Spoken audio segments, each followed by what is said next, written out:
element of water itself. Earth is density. Now, water allows light through. Light can penetrate water, but light does not penetrate earth. So the human being is mixed with these two admixtures of earth and water. That we have one aspect of ourselves does not want to let the light through and another does. And this is where you go into the nafs al-lawwama. The reproachful self. You shouldn't have done that. Right? And this is, I mean, some people have, modern people have put this into the idea of the id and the ego, and then the superego.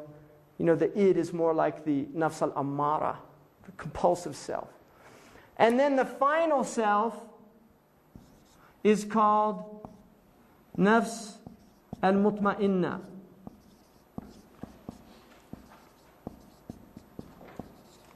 Which is the self at peace. This is the self that's submitted. This is the self that has submitted completely its being to God. And this self is no longer in this conflict. This is no longer in the religious state of I should do that or I ought to do that. But now it is moved into Kierkegaard's kind of ethical self.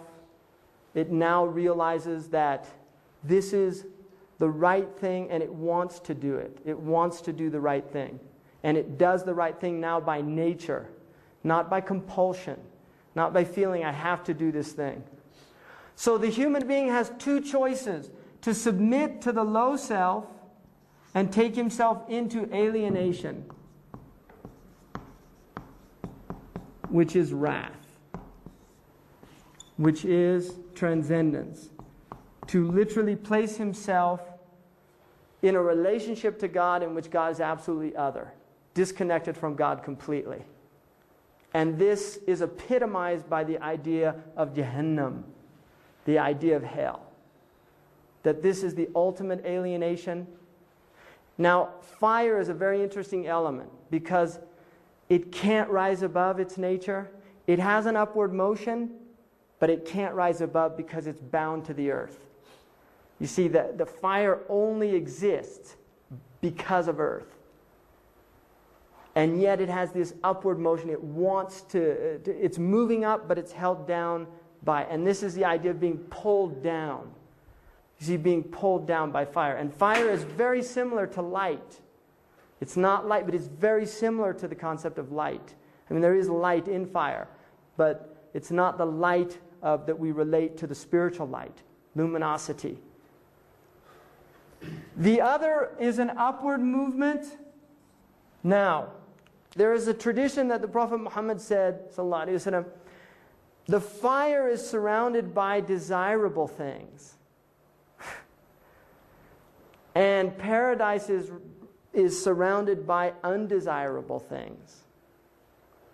The idea here is, if we look at the pure outwardness of something and not at its inwardness, and we submit to the outwardness, that an outward thing can look very desirable, but what are its inward realities? So for instance, for a man who submits to his lusts, which is a very common, one of the 7 deadly sins, and very common human experience, there is something desirable, obviously, for a male and a female to have a sexual relation. At the physical level, it can be very physically stimulating experience. But if we look at it outside of its social context, that desirability might be there. If we begin to place it within a societal context, what are the implications of this act? What are the implications of my sleeping with another person without any social responsibility? Because one, pregnancy often can result. So there's an other, there's a third. There's a third that is the result of the act. Also, what is it saying about intimacy in a culture in which the most intimate physical act becomes profane to the degree that it has no emotional content? In other words, there are deep implications to the act itself. If we look at it from its desirability, it's a downward motion. If we look at the aspects that might be less desirable, such as commitment. Commitment is a difficult thing, to make a commitment. There are things that are going to be difficult that relate to it. But what is the inward reality? So outwardly, there are many people in this culture who do not want to commit to marriage because it's undesirable for them. They want to be free. I'm upwardly mobile. I don't want to be tied down. I mean, they see it, tied down. That's undesirable. Footloose and fancy free. That's how I want to be. What are the long-term effects of that? You see, what are the long-term effects? So outwardly, there are many desirable things. But then inwardly, there are many undesirable things. Just as outwardly, there are many undesirable things, but inwardly, there are many desirable things. So what the Quran, in a sense, really is trying to do is to get people to think deeply about things. And this is why it constantly talks about thinking about the aqibah. What is the long term? What is the subsequent results of the action? So this is in a sense is a model of human potentiality in terms of its upward movement, and also degradation in terms of its downward movement. Most people are in conflict.